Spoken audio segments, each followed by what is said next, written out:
حضرت آدم علیہ السلام کے نہ باپ ہیں نہ ماں، بلکہ اللہ تعالیٰ نے ان کو مٹی سے بنایا ہے۔ چنانچہ روایت ہے کہ جب خداوند قدوس نے آپ کو پیدا کرنے کا ارادہ فرمایا تو حضرت عزرا علیہ السلام کو حکم دیا کہ زمین سے ایک مٹھی مٹی لائے۔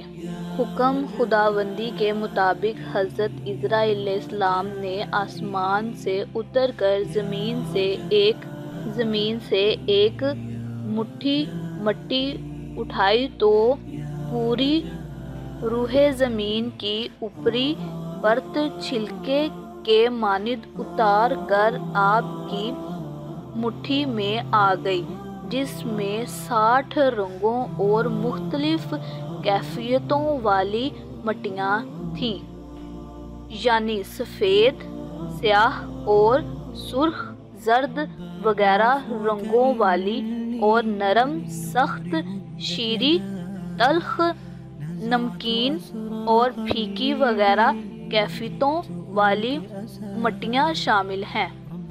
پھر اس مٹی کو مختلف پانیوں سے گوندھنے کا حکم فرمایا۔ چنانچہ ایک مدت کے بعد یہ چپکنے والی بن گئی۔ پھر ایک مدت تک یہ گوندھی گئی تو کیچڑ کی طرح بودار گارا بن گئی۔ پھر یہ خشک ہو کر کھٹکھٹاتی اور بجتی ہوئی مٹی بن گئی۔ پھر اس مٹی سے حضرت آدم علیہ السلام کا پتلا بنا کر جنت کے دروازے پر رکھ دیا گیا، جس کو دیکھ کر فرشتوں کی جماعت تعجب کرتی تھی، کیونکہ فرشتوں نے ایسی شکل و صورت کی کوئی مخلوق کبھی دیکھی ہی نہیں تھی۔ پھر اللہ تعالیٰ نے اسے پتلے میں روح کو داخل ہونے کا حکم فرمایا۔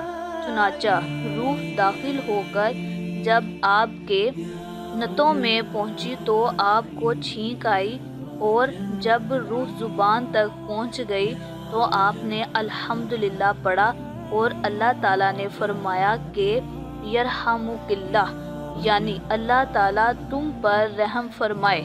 اے ابو محمد، آدم نے تم کو اپنی حمد ہی کے لیے بنایا ہے۔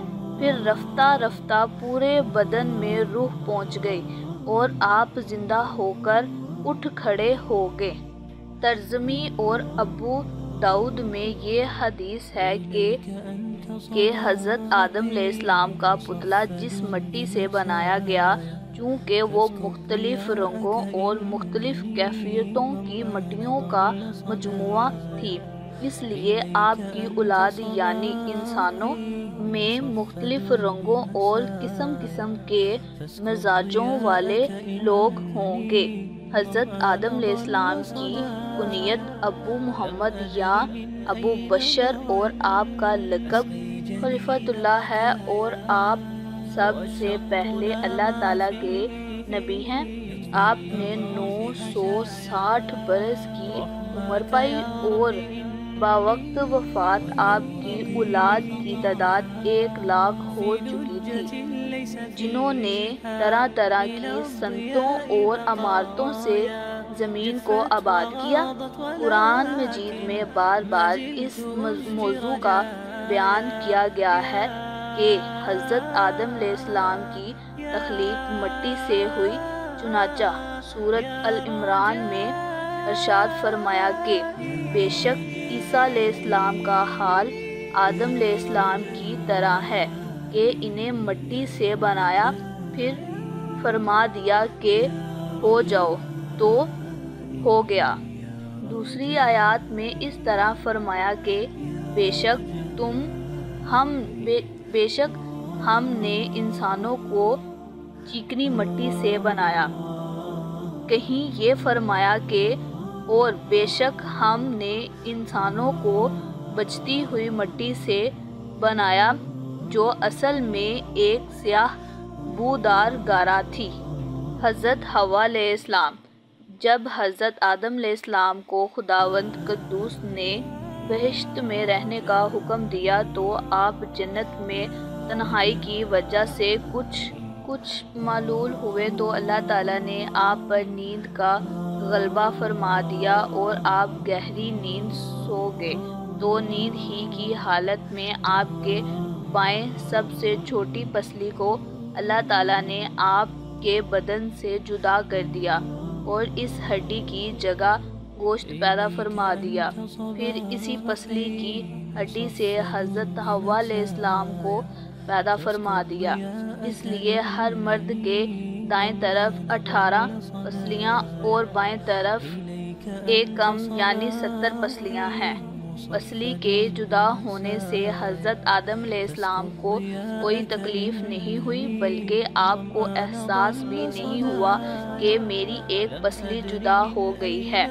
جب آپ نیند سے بیدار ہوئے تو یہ دیکھ کر حیران رہ گئے کہ ایک نہایت ہی خوبصورت اور حسین و جمیل عورت آپ کے پاس بیٹھی ہوئی ہے۔ آپ نے ان سے فرمایا کہ تم کون ہو اور کس لیے یہاں آئی ہو؟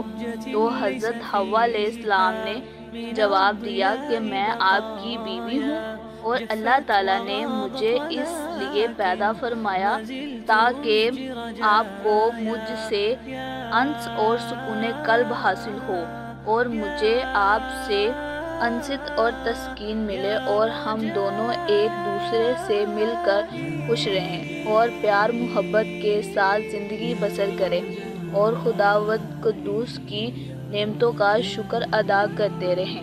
قرآن مجید میں چند مقامات پر اللہ تعالیٰ نے حضرت حوا علیہ السلام کے بارے میں ارشاد فرمایا اور حضرت آدم علیہ السلام سے ان کو بیوی کو پیدا فرمایا اور ان دونوں سے بہت سے مردوں اور عورتوں کو پیدا فرمایا۔